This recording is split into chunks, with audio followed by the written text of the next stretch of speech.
A few weeks ago, Airbus reported its half-year results following the quarter that ended on June 30th, 2024. While consolidated revenue increased slightly compared to last year, it reported a decline in adjusted operating profit in the second quarter. Supply chain challenges amid a fast-growing backlog have presented the company with a big dilemma. Indeed, the company's CEO says that it has been unable to deliver aircraft in a timeframe desired by customers, forcing it to refuse orders. And so, with all of this in mind, let's examine the state of Airbus in mid-2024 for today's video.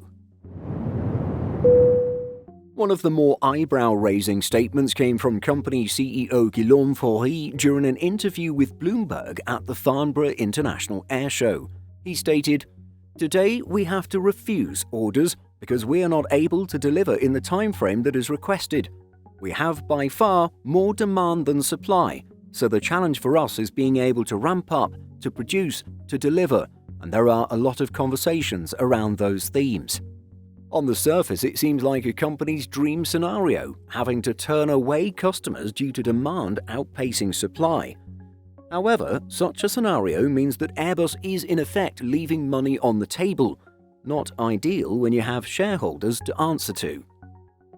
The company's latest figures show that after accounting for cancellations, its commercial aircraft orders for the first half of 2024 came in at 310 compared to 1,044 during the first half of 2023.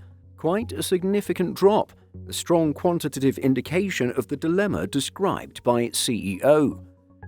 Nonetheless, Airbus is sitting on an aircraft backlog of more than 8,500 commercial aircraft as of June 30th, 2024. Faury says airlines have been quite vocal about the fact that they need new aircraft sooner than Airbus can deliver. He stresses that his company is trying to find ways to quote-unquote de-bottleneck areas of the supply chain facing difficulties. According to Air Insight, he was also quoted as saying, "We have thousands of suppliers, and when you have just a couple of them that are late on the ramp-up, that's slowing down everybody." Engines, aerostructures, and cabin equipment have been cited as particularly problematic areas. In early August, we reported that one major source of supply chain issues was related to CFM LEAP engines. More specifically, one of the suppliers of parts for this popular engine type, Howmet Aerospace, had drastically slowed down the production of high-pressure turbine blades. The A320neo program also has Pratt & Whitney geared turbofan engines as an option. However, this company is also facing supply chain issues and is still working through problems related to a manufacturing defect. Indeed, the aerospace industry as a whole is facing a lot of challenges. As reported by CNBC, the company's chief of commercial aircraft, Christian Scherer, says that Airbus is taking a more hands-on approach and deploying more than 200 supply chain engineers among suppliers. Scherer states, "What we don't want to be seeing again in the future, whether we're in an uplift or in a slowdown of this industry, is a situation where the supply chain does not believe what we're telling them." Guillaume Faury told Bloomberg that the process is moving in the right direction and production ramp-up is happening, just not at the pace that Airbus would prefer. CNBC asserts that global supply chain problems ultimately stem from a loss of skilled workers who were either laid off or encouraged to take early retirement during the pandemic. Once the industry recovered, manufacturers were forced to source and train the new replacements, something that has become a challenge. Air Insight notes that Airbus is essentially sold out on most of its aircraft programs, with only a few delivery slots available before the end of the decade. In fact, new A321s are sold out until 2030.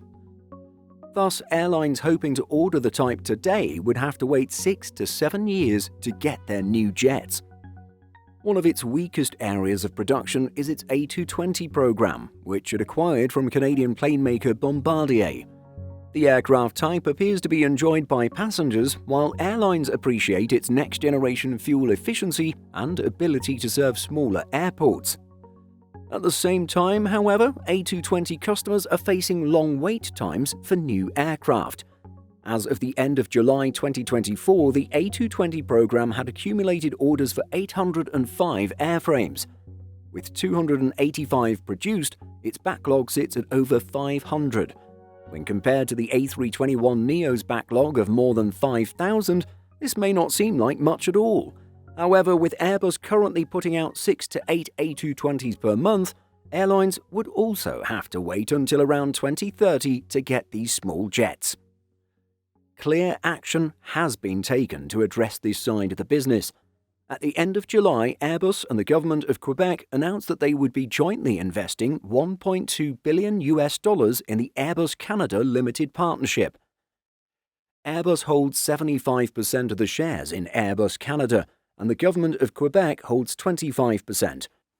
Thus, Airbus's share of investment is $900 million, while it's $300 million for the Quebec government. The investment will hopefully assist in getting Airbus to its target output of 14 A220s per month by 2026. Airbus probably can't extend its backlog too far into the future, considering that it hopes to offer at least one new clean-sheet aircraft in the following decade. Indeed, as we reported earlier this year, Faury confirmed that Airbus is already developing the successor to the A320 aircraft family, known for now as the Next Generation Single Aisle or NGSA.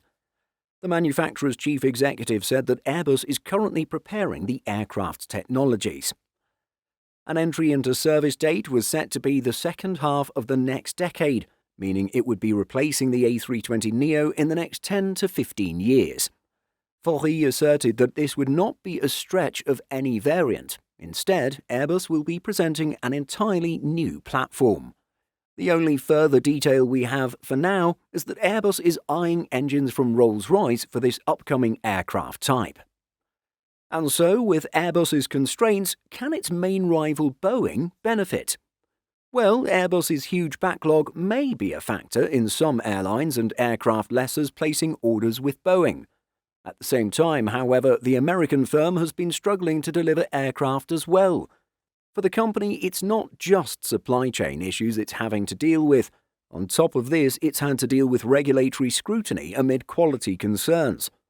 While the Alaska Airlines incident of January 5th was the big event that put Boeing under the microscope, numerous allegations from whistleblowers indicate that manufacturing issues have been an underlying problem for years.